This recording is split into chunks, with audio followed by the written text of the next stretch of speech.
Hi, it's another great day in Joshua Tree National Park. Today we're going to hike down this trail. It's called the Mastodon Peak Loop 2.4 mile trail. Heads down this way to an old abandoned silver mine.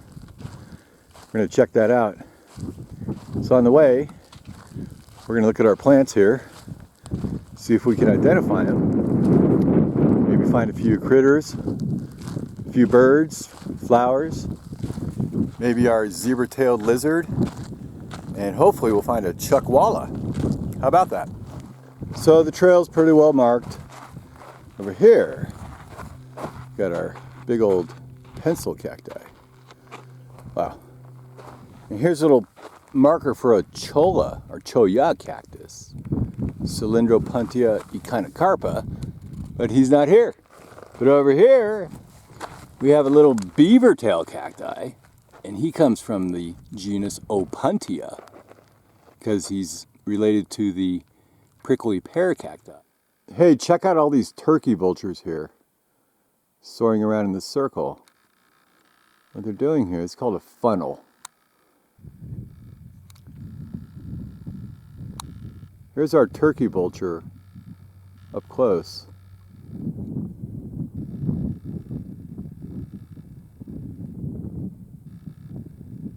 So on the south side of the park here, even though it's called Joshua Tree, there's no Joshua trees, all right?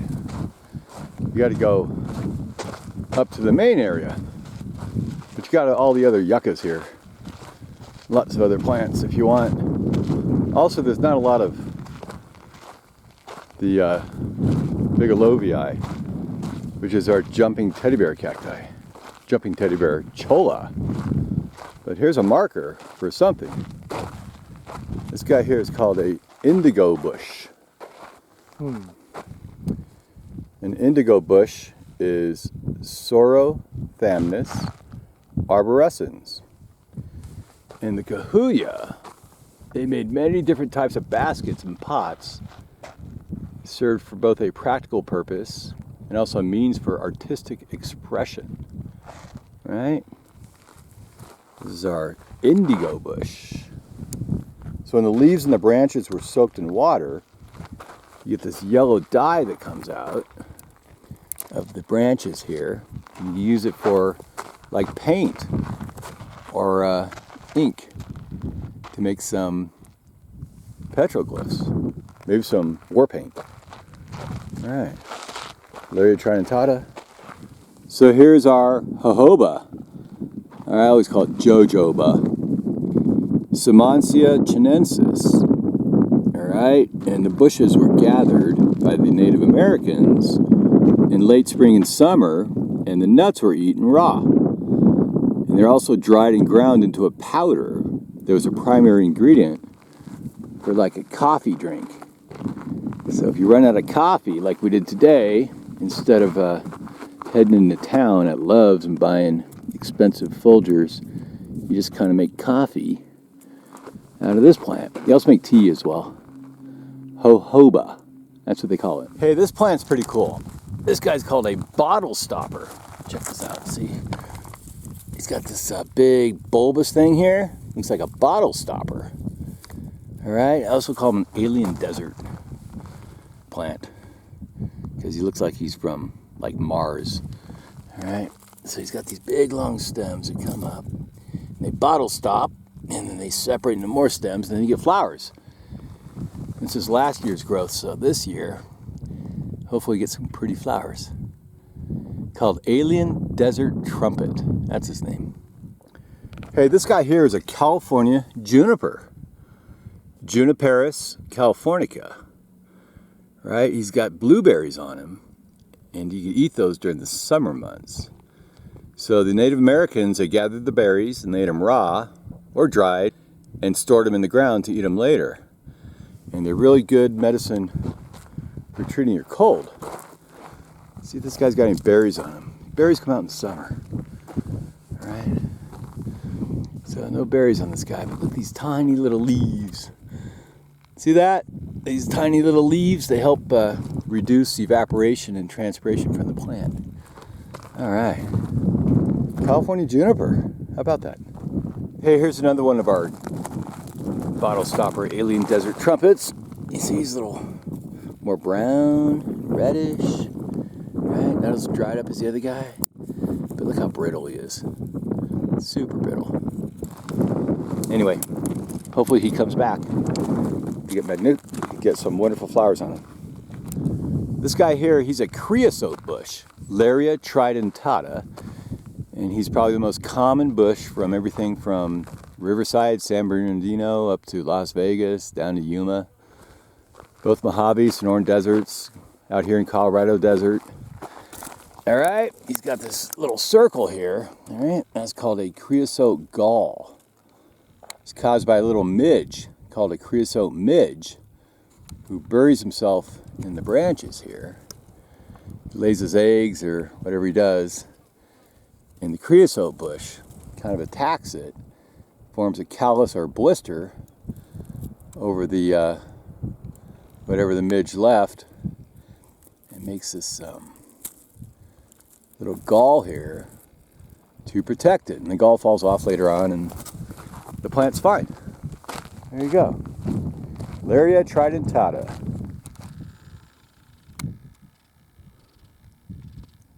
This is a Scots oriole. Right there.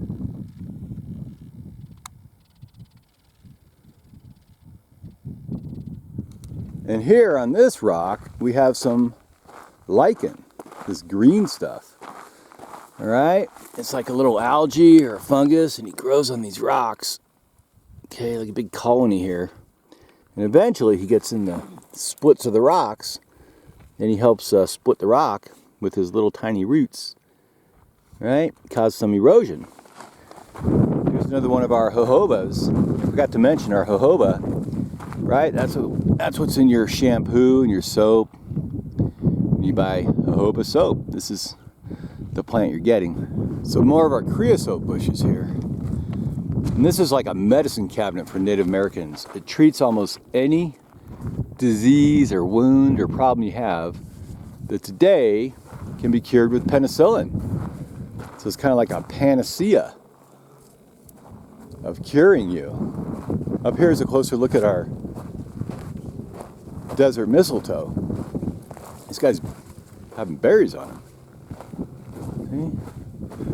Desert mistletoe, don't eat it because it is a little poisonous. You got little berries here, all right? So the Phainopepla bird, black bird with the big fuzzy head, he likes to eat this. And then when he poops out the berries, they're really sticky and they'll stick on the branches. And then that's how this guy moves around the desert, by sticking on other plants.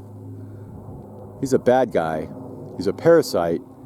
He's going to suck as much as he can out of these plants before the plants die. Here's another one. See this guy here? All right, some more of our desert mistletoe. He's pretty much done with this plant. Or he's done with himself, at least. All right, so we're having fun so far. All right, so this here, call it cat claw. All right, called a cat claw because he's got little thorns on him. It's like cat's claws. Let's see, get some thorns on him here. See these tiny, tiny little thorns right there? They'll just like rip right into your shirt and your skin and cause you some damage. All right, he's an acacia, actually. It's called Acacia greggii. He's a great host for desert mistletoe. And this mistletoe will grow all over this guy and eventually kill it. He'll end up looking like this guy here. He's all dead and brown. All right, cat claw. He's also called a wait a minute bush because if you get stuck on him, you got to wait a minute to get off him because of these thorns. Or if you're going up to him, somebody says, "Hey, wait a minute. Don't touch that." All right. How about that?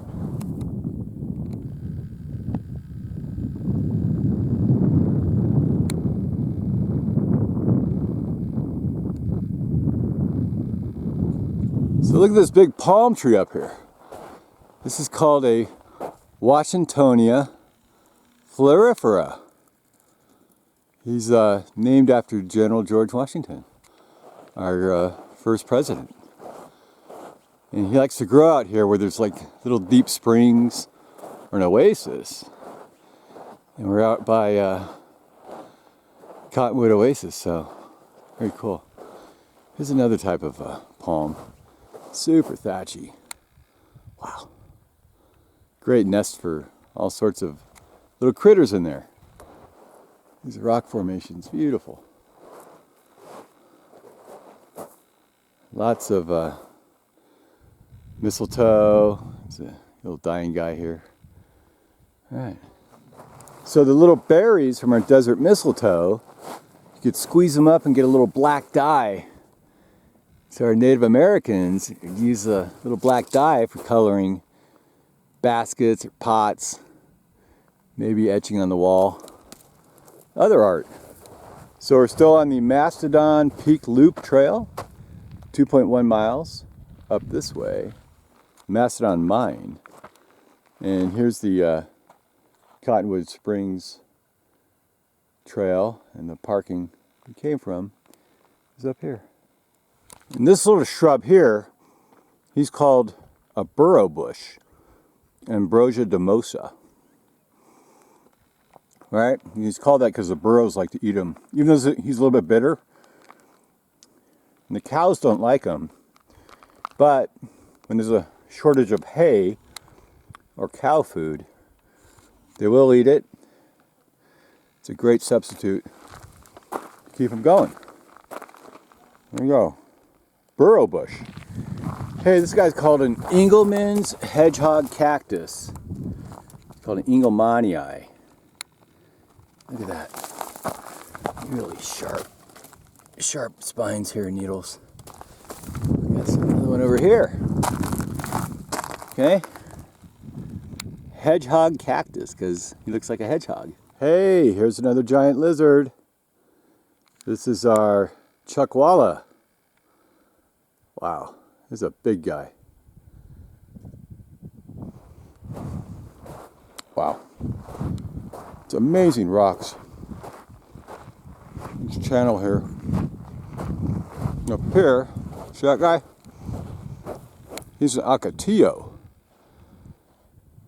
Fouquieria splendens. This actually looks like a bunch of sticks coming up from the ground, and then they separate as they get taller, make these beautiful, beautiful orange-like flowers on top. They're really tubular, gorgeous. And here we have Mojave Yucca, and he's blooming up here. All right. Here's an agave. It's a yucca, just like our Joshua tree, the Yucca brevifolia. And our blue yucca, the Yucca baccata. All right, Mojave Yucca. So way up here on the top of the canyon, this is our barrel cactus. Right here. Comes from the genus Phainopepla.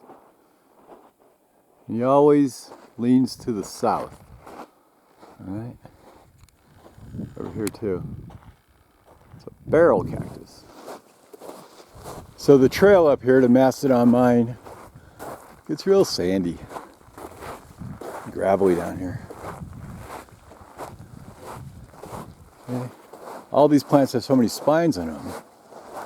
Make sure you wear long pants, or you're going to get ripped up to shreds.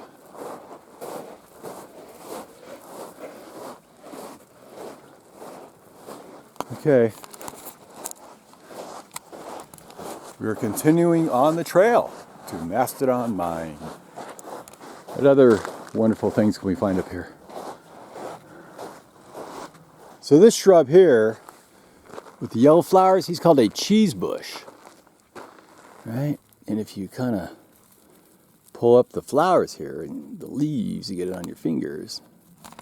Right? It smells like cheese. It smells like Roquefort cheese. That's why he's called a cheese bush. Here's some more hedgehog cacti. Alright. Silver cacti. Don't mix these guys up with the jumping teddy bear. Alright, I'll show you those guys later on. Here we have a beautiful little blooming Engelmannian's hedgehog cactus. Look at that little pretty bloom. See if I get in there without sticking myself out. Well, it kind of hurts. Look how pretty he is. Over here, here's another one of our California junipers. He's sitting all alone here out in this little wash.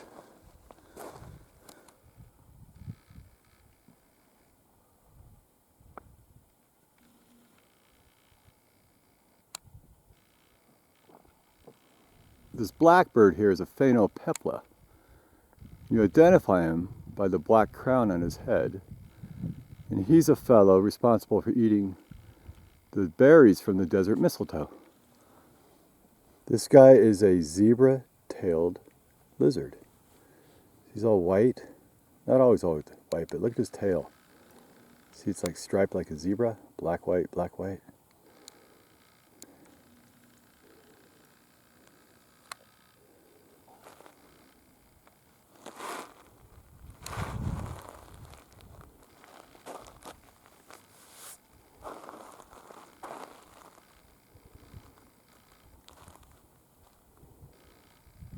So in our yuccas here, along the sides of the blades, or the margins of the blades, you have these fibers, right? You peel these fibers off, okay? Then you kind of weave them together. You can make a twine or rope. You can make sandals. All sorts of cool things you make with this little fiber here. Like our Native American Indians. So the blue yucca, when it flowers, it sends up these giant flower stalks. This one here, see the leaves here, you see the leaves, and this is the flower stalk. It comes up and it flowers way at the top in a big cluster. And then it does this thing, dies back, does it next year. Now some of the agaves, these yuccas, are the agaves, they'll do this one time in their lifetime, and then they die, and then a new plant will shoot up from underneath or from the seeds. Hey, look at this Chuckwalla. Wow. So he's got two things going for him. A couple things. He's big. His tail, it acts like a little pouch. You could store a lot of food in there, so it gets real big. But the real thing, if he goes into a hole and you try and pull him out, he'll puff up like a puffer fish. So up here, little hillside next to our yucca, this guy, he's called a brittle bush. Brittle bush. His name's brittle bush because he's so brittle. Just snaps right off there. See that? It's okay to snap these because this is all last year's flowers. These white guys. And this year, they should be nice and yellow in late spring. So this cactus here is called a pancake cactus. So he's got the flat pads that are round, just like an Opuntia. And he's not low to the ground, because that would kind of make him like a beaver tail. So this is an Opuntia, and he's related to our prickly pear cacti. And here's our Palo Verde, you'll see around, with the green bark, and the chlorophyll in the bark to help with photosynthesis when the leaves fall off. All right.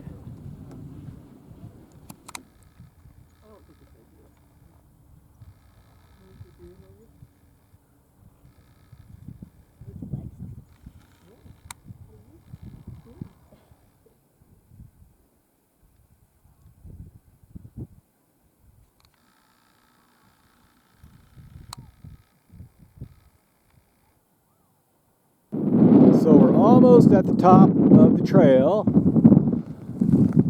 and here is what's left of part of the Mastodon mine.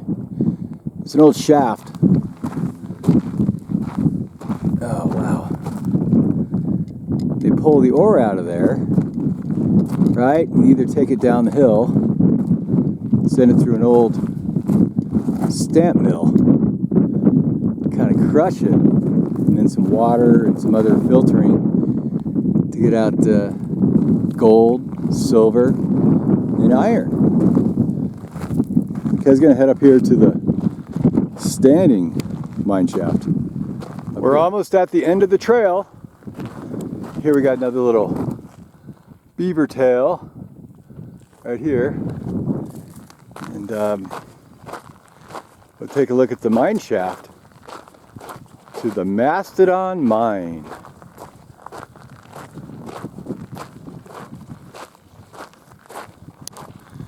Oh, look at this beautiful view.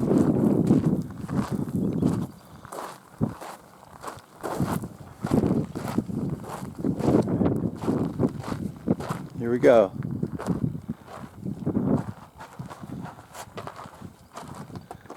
What's left of our Mastodon mine.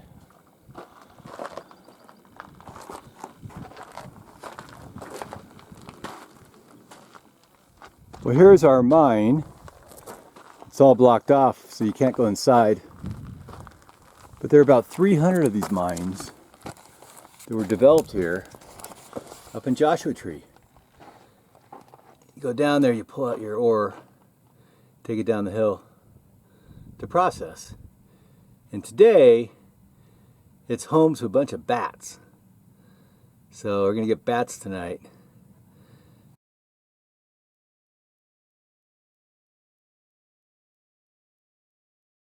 All right, well, that's the trail up here to Mastodon Mine. I hope you liked it, and I'll save you the agony of filming everything on the way back down. All right, have a great day. Thanks, bye.